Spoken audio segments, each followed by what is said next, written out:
Setelah wafatnya Raja Hayam Wuruk pada tahun 1389, Kerajaan Majapahit mengalami periode yang sulit dan penuh gejolak. Hayam Wuruk adalah salah satu raja terbesar Majapahit yang membawa kerajaan tersebut mencapai puncak kejayaannya. Di bawah kepemimpinannya bersama dengan Patih Gajah Mada, Majapahit berhasil menyatukan wilayah Nusantara melalui konsep Nusantara Mandala, sebuah visi politik yang berusaha menyatukan pulau-pulau di wilayah Indonesia modern di bawah kekuasaan Majapahit. Namun, kematiannya memicu konflik internal dan melemahkan stabilitas kerajaan.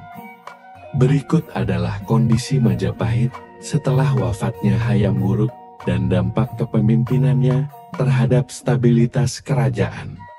Setelah Hayam Wuruk wafat, Majapahit mengalami krisis suksesi karena ketidakjelasan dalam garis penerus. Putri Hayam Wuruk, Kusumawardhane, menikah dengan Wikramawardhana, seorang kerabat dekat kerajaan.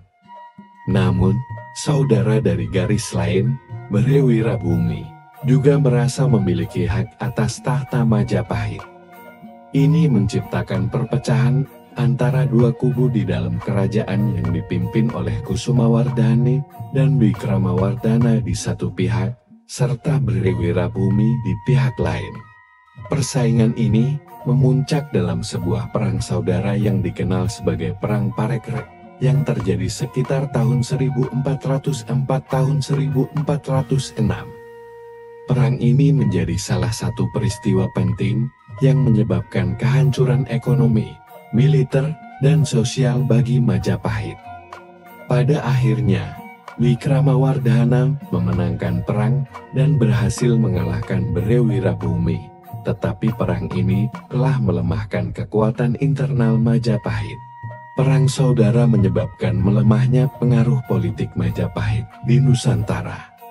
Selama pemerintahan Hayam Wuruk, Majapahit mampu mempertahankan pengaruhnya atas kerajaan-kerajaan kecil di seluruh Nusantara. Namun, setelah Perang Parekrek, beberapa kerajaan dan daerah bawahan mulai memisahkan diri atau memberontak. Selain itu, peran perdagangan juga mengalami perubahan besar. Pada masa Hayam Wuruk, Majapahit memiliki kendali atas rute perdagangan utama di Asia Tenggara, dan pelabuhan-pelabuhan di bawah kekuasaannya menjadi pusat perdagangan yang ramai. Setelah Perang Saudara, kontrol atas perdagangan menjadi lemah, dan pesaing-pesaing seperti Malaka mulai muncul sebagai pusat perdagangan baru di wilayah tersebut. Majapahit mulai kehilangan daya saing dalam perdagangan internasional, terutama dengan semakin dominannya perdagangan melalui Selat Malaka. Di masa pemerintahan Hayam Wuruk, pengaruh Islam mulai merambah ke wilayah Nusantara, meskipun pengaruh ini masih terbatas. Namun, setelah kematian Hayam Wuruk dan melemahnya Majapahit, banyak pedagang dan ulama Muslim mulai menyebarkan agama Islam, terutama di daerah pesisir. Kerajaan-kerajaan pesisir yang semakin terpengaruh oleh Islam mulai mengalihkan loyalitas mereka dari Majapahit dan membentuk kerajaan-kerajaan Islam independen. Misalnya, Kesultanan Malaka dan Demak mulai tumbuh dan menantang otoritas Majapahit. Perubahan ini menciptakan dualisme budaya dan agama, di mana wilayah pesisir lebih banyak dipengaruhi oleh Islam, sedangkan pusat kekuasaan Majapahit masih mempertahankan Hindu-Buddha. Perpecahan ini mencerminkan melemahnya kontrol Majapahit di berbagai wilayah. Salah satu alasan mengapa Majapahit mengalami kemerosotan setelah kematian Hayam Wuruk adalah karena kepemimpinan yang kurang kuat dari raja-raja penerusnya. Hayam Wuruk dikenal sebagai pemimpin yang bijaksana, strategis, dan mampu menjaga hubungan diplomatik yang baik dengan daerah bawahan. Namun, setelah wafatnya, para penerusnya tidak memiliki kualitas kepemimpinan yang setara.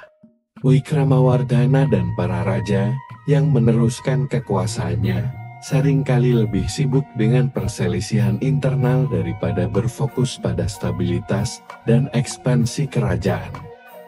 Akibatnya, Majapahit semakin kehilangan pengaruh di wilayah Nusantara dan tidak mampu mempertahankan integritasnya.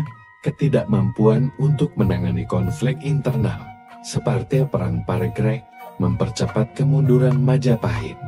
Kepemimpinan Hayam Wuruk memiliki pengaruh yang besar terhadap stabilitas Majapahit. Dengan dukungan Gajah Mada, ia berhasil menciptakan kekuasaan yang stabil, memperluas wilayahnya, dan menegakkan hukum di seluruh Nusantara. Keberhasilan Hayam Wuruk membangun Majapahit sebagai pusat politik dan budaya juga menginspirasi kerajaan-kerajaan kecil untuk tunduk di bawah kekuasaannya.